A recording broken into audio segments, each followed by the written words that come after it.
Fala galera da República, prazer imenso falar com vocês aqui mais uma vez. Primeiro eu vou pedir desculpa pela cara de sono, essa cara meio amarrotada, que ontem teve transmissão de jogo, né? Transmissão do jogo contra o Mirassol.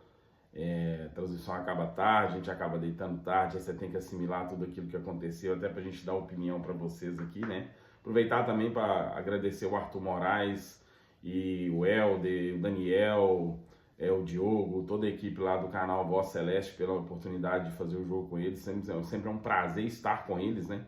Como também é um prazer imenso estar com o pessoal da Rádio 3VL, a gente fazendo o que a gente gosta com pessoas competentes, né? Com profissionais aí de alto gabarito, né? Mas o jogo em si, a gente veio aqui para falar um pouquinho do jogo do Cruzeiro, né?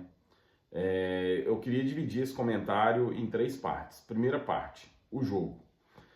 O que vem me preocupando em relação ao Cruzeiro é que nos últimos jogos a equipe do Jardim vem demonstrando uma fragilidade física muito grande. Aquela intensidade, aquele jogo de linha alta, de marcação, ele tem tentado continuar fazendo. Aquele jogo que encantou o time lá no primeiro turno, principalmente em jogos contra Palmeiras, Flamengo, o último contra o Botafogo também, que foi um grande jogo. Mas a equipe vem perdendo um pouco dessa intensidade. Parece que está vivendo hoje um conflito físico. Será que essa estratégia do Jardim o Cruzeiro consegue manter até o final da temporada? Porque assim, eu penso da seguinte forma: é uma estratégia boa? Mas aí o que me preocupa? Primeiro, o Cruzeiro tem elenco para manter essa intensidade? Quando perde um jogador, quem entra consegue suprir?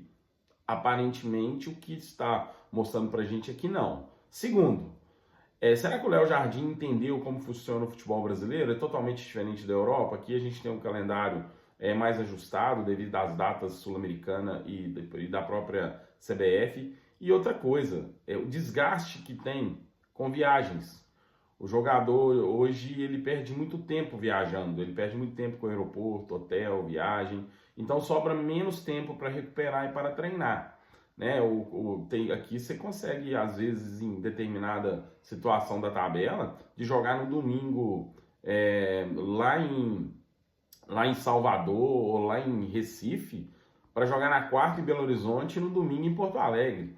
Então acontece isso muitas vezes aqui no futebol brasileiro. Então você tem muito pouco tempo para o jogador recuperar. Então, nitidamente, o time do Cruzeiro vem tido uma queda física. E quando essa queda física ela bate dentro de campo, o adversário vem crescido em cima do Cruzeiro. Não vou tirar mérito nenhum do Mirassol, até acho que para a tabela, para o campeonato e para aquilo que as duas equipes vêm demonstrando no campeonato, o resultado de empate não foi tão ruim assim não. Poucas equipes conseguiram vencer o Mirassol nesse campeonato. É uma equipe que tem 3 derrotas na competição. É uma equipe muito sólida, muito bem treinada. E o Cruzeiro teve, sim, ontem a oportunidade de vencer, principalmente pelo primeiro tempo que fez. Quando teve perna para correr, perna para jogar. E vamos levar em consideração também, se tem algo aí que é a favor do nosso treinador, é que o Cruzeiro estava quebrado também, né? Você tinha um zagueiro improvisado na lateral direita, você tinha a ausência do Lucas Romero no meio campo, que tem sido o cérebro do time, né? Os dois laterais não são os dois laterais que vem acostumado a jogar. Então isso, você mexe na estrutura. Se você for pegar a linha defensiva do Cruzeiro, a linha defensiva do Cruzeiro tinha 50% dos jogadores que não vinham atuando, né? E eu estou colocando os dois laterais e o primeiro volante, que sempre é o Lucas Romero, e ele não jogou. Então mexe demais com a estrutura do time, principalmente nessa ligação rápida que o Cruzeiro faz de defesa para o ataque. Então sentiu muito essa ausência desses jogadores, e no segundo tempo, mais uma vez, a questão física que ficou muito abalada, na minha opinião. Acho que precisa melhorar isso, também a diretoria e o Léo Jardim precisa sentar e entender que o Cruzeiro precisa hoje não mais de contratações pontuais, mas de contratações emergenciais. Hoje contratar um lateral direito é uma emergência, né? Contratar mais um jogador para o meio campo é uma emergência, porque mostrou ali que o time do Cruzeiro ele precisa de fôlego, principalmente no segundo tempo. Ponto número 1. Ponto número 2 que eu quero destacar o técnico Leonardo Jardim. Os números dele é inquestionável. É um treinador que chegou gabaritado para estar no Cruzeiro, até pelos trabalhos que fez, principalmente no Mônaco. Mas é um cara que está demonstrando que ele é muito teimoso. né? Então algumas coisas eu acho que não só eu, mas a torcida do Cruzeiro, ela fica perguntando. Alguns nomes são assim, evidentes, os caras tiveram todas as oportunidades no mundo no Cruzeiro e não aproveitaram.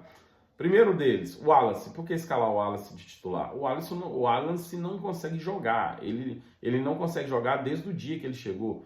Primeiro era adaptação, questão física, tem que recuperar o jogador.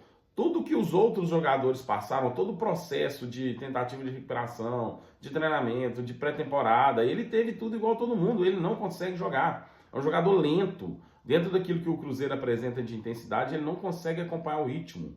A bola cai no pé dele, são segundos preciosos que ela perde até ele tentar pensar o jogo. E a gente está acostumado ali com o Lucas Romero, com o Lucas Silva, o próprio Christian, que tem uma intensidade muito alta. Quando a bola chega para ele, já sabe o que vai fazer.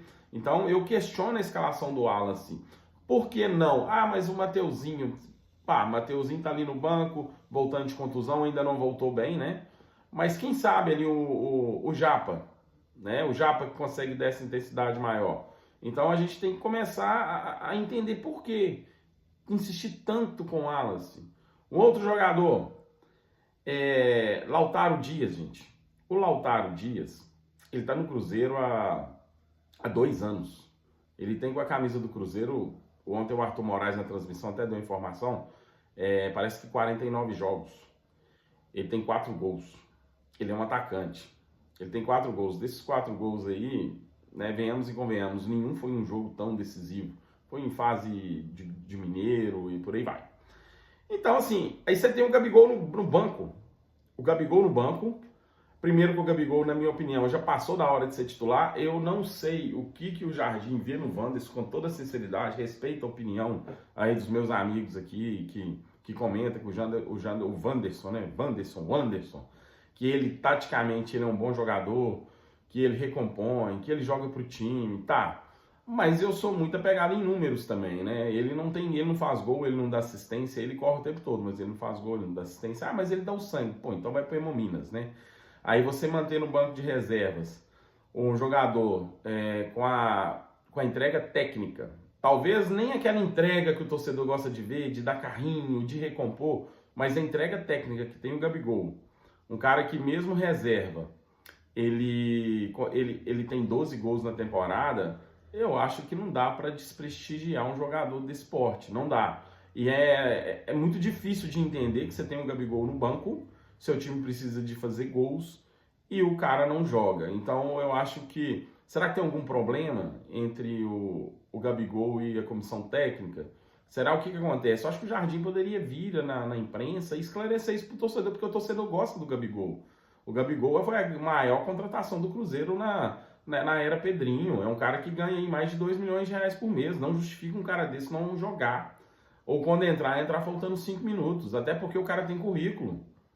Agora falar comigo que o Gabigol é pior que o Wanderson, ou ele é pior que o Marquinhos, ou ele é pior do que o Lautaro Dias, porque é o que parece. Se hoje o Wanderson é titular, na maioria das vezes ele dá oportunidade pro Marquinhos, e quando ele não dá oportunidade pro Marquinhos, ele dá pro Lautaro Dias, a impressão que passa pra gente é que o Gabigol é a 4ª opção. Agora, um cara que ganha mais de 2 milhões de reais, um cara que tem um currículo que ele tem, ele ficar no banco e nem jogar, ser tão assim depreciado como ele está sendo no Cruzeiro, é uma situação que a gente precisa entender, o torcedor precisa entender o que está acontecendo. Qual que é a ideia do Jardim? Cara, se a ideia do Jardim, ele é o treinador, ele escala o time.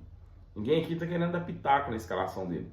Mas se ele entende que o Gabriel Barbosa não é um jogador que se encaixa naquilo que ele entende de jogo, que o Gabriel Barbosa não pode ser útil para o Cruzeiro, eu acho que vale a pena então pensar o Cruzeiro chamar o empresário do Gabigol e eles entrarem no acordo. O Gabigol vai caçar o Tucu, porque o que está acontecendo hoje com o Gabriel Barbosa no Cruzeiro é ruim para os 3. Por que eu estou dizendo para os 3? É ruim para o Gabriel Barbosa, porque ele é um jogador que tem um currículo extraordinário, um grande jogador, e ele está sendo depreciado no Cruzeiro, não é jogador de ficar em banco de reserva de time brasileiro.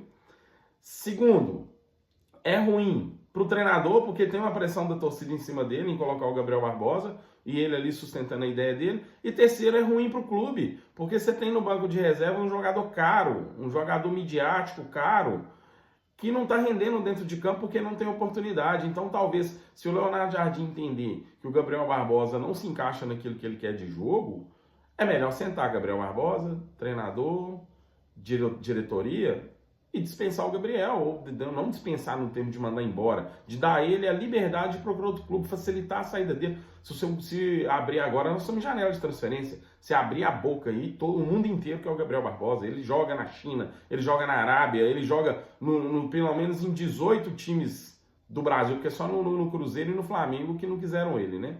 Que ele está sendo depreciado, mas nos outros 18 eu tenho certeza que ele jogaria no Campeonato Brasileiro.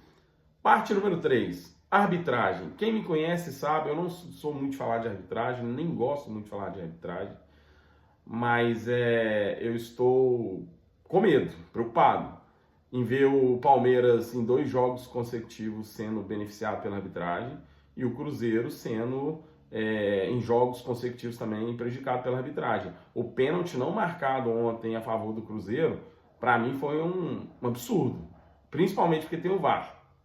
É um absurdo não ver um pênalti daquele. Aí o Cruzeiro foi prejudicado no clássico contra o Atlético, foi prejudicado no jogo contra o Santos, foi prejudicado ontem, e aí? E aí, diretoria? Né? Será que vai ficar indo lá, dando tapinha nas costas de presidente da CBF, tirando foto com o treinador de seleção? Tá na hora de ser mais enérgico, né? Tá na hora de chegar lá, de bater na mesa. E outra coisa, clássico contra o Atlético, quarta de final de Copa do Brasil. Se eu sou da diretoria do Cruzeiro, eu já batia na mesa da CBF ontem e já falava árbitro de fora do país. Árbitro de fora do país. Para ter um pouquinho mais de segurança em relação a esse jogo, porque é nitidamente que o Cruzeiro está sendo perseguido pela arbitragem. Tá nitidamente. Isso aqui não é chororô. Eu nem gosto muito de falar de arbitragem, mas está virando escandaloso. É isso aí, galera. Até o próximo vídeo. Um beijo para vocês. Fiquem com Deus.